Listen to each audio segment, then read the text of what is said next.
Disclaimer: no animals were harmed during the making of this video.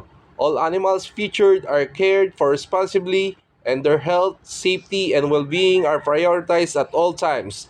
And this content is made to give additional knowledge to our viewers. Magandang araw po sa inyo mga bossing.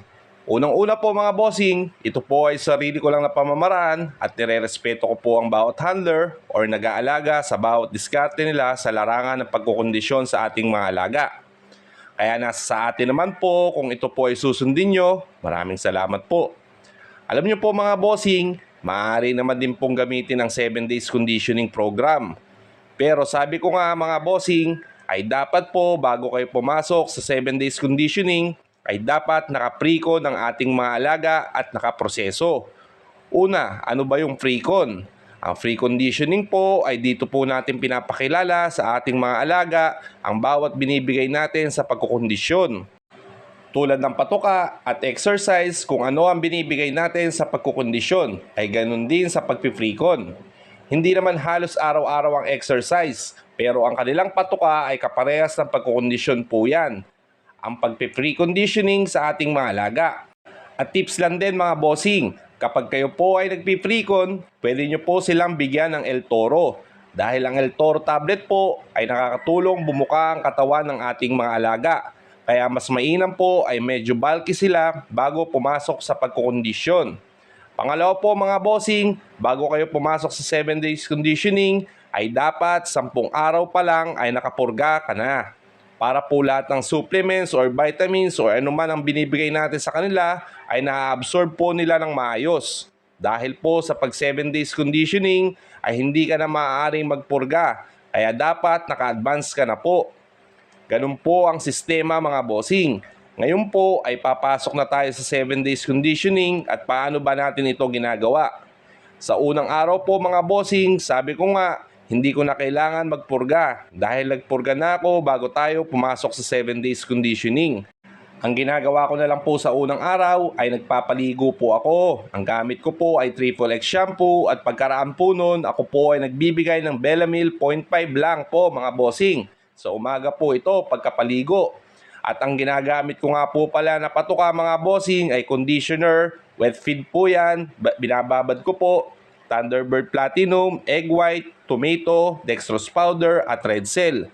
Bali ganyan lang po ang binibigay natin na patuka. At oras po ng patuka ay 7 a.m. Pagkaraan po ng paligo, mga 10 a.m. po, ay nagpapakaskas lang po ako ng 10 minuto at pagkaraan po nun ay nililipat ko po sila sa flying pen hanggang sa launa ng hapon at pinabalik ko po ulit sila sa cording area. At alas 4 ng hapon po ay nagpapatuka po ako at pagdating ng alas 6 ng hapon ay nagpapailaw po ako sandali. Nagpapalakad po at nagbibigay po ako ng Ballplex KQ na tablet mga bossing. Bali ganyan lang po ang routine hanggang sa 4th day po mga bossing. Pakain 7 a.m., 10 a.m. pakaskas, tapos lipat sa flying pen, tapos 1 p.m. cording area, 4 p.m. po ay pakain ulit, 6 p.m. palakad. Hanggang sa 4th day po yan. Maliban lang po sa pagbibigay ng vitamins sa kanila, bali kung maalala nyo po ay nagbigay po tayo ng Belamil 0.5 sa unang araw. Ang susunod naman po nito ay sa ika-5th day sa keeping na po mga bossing.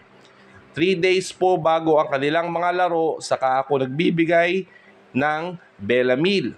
At ang Ballplex KQ naman po ay nagbigay ka nung unang araw, ang susunod naman po ay sa 3rd day. At pagkatapos po nun ay sa 5th day na po mga bossing. Bali ganyan lang po ang pamamaraan natin sa pagbibigay sa kanila ng mga gamot. At sa ika-5th day na po mga bossing, sa umaga ay doon na po ulit ako nagpapaligo dahil magkikiping na po tayo. Pagkaraan po noon, pagpapaligo sa umaga, sabi ko nga po, dito na ako nagbibigay ng Belamil sa kanila bago sila i-keeping.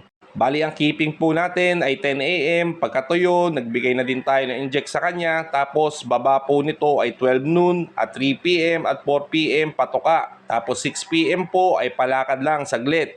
At bigay na din po ng Ballplex KQ. Bali ganyan lang po ang pamamaraan natin sa 5th day.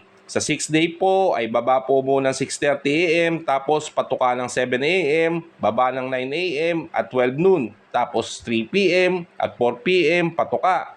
Bali mga bossing nga pala, yung sa 6th day po, yung 6:30 AM o 5 AM, pwede po kayo magpahamog. Ganun po yun. Tapos, yung 4 PM, pagkatuka po mga bossing, ay pwede po kayo sa 6 PM ay magli-limber po tayo. Bali wala na po tayong binibigay sa kanila ng kahit anong supplements, puro halo na lang po sa patuka, like red cell at dextrose powder. Ganyan lang po ang ginagawa natin sa first day hanggang sa 6th day. Bali yung 7th day po, yun po ang araw ng kanilang mga laro. Take note po, medyo agahan nyo lang po sa kanilang mga laro para kahit paano hindi ma-stress ang ating maalaga at makapagpahinga po sila ng maayos. At kahit doon na lang po kayo magpatuka, walang problema. Kayo na po ang bahala, pwede naman po kayo magpatuka or carbo loading ng mais or counting pellets or dextrose powder at red cell. Ay ito lang po ang ating pamamaraan sa 7 days conditioning. Sana po ay makatulong po sa inyo at naintindihan nyo po. Sa mga may katanungan nyo po, ay pwede po kayo magkomento. Maraming salamat po sa inyo mga bossing. God bless!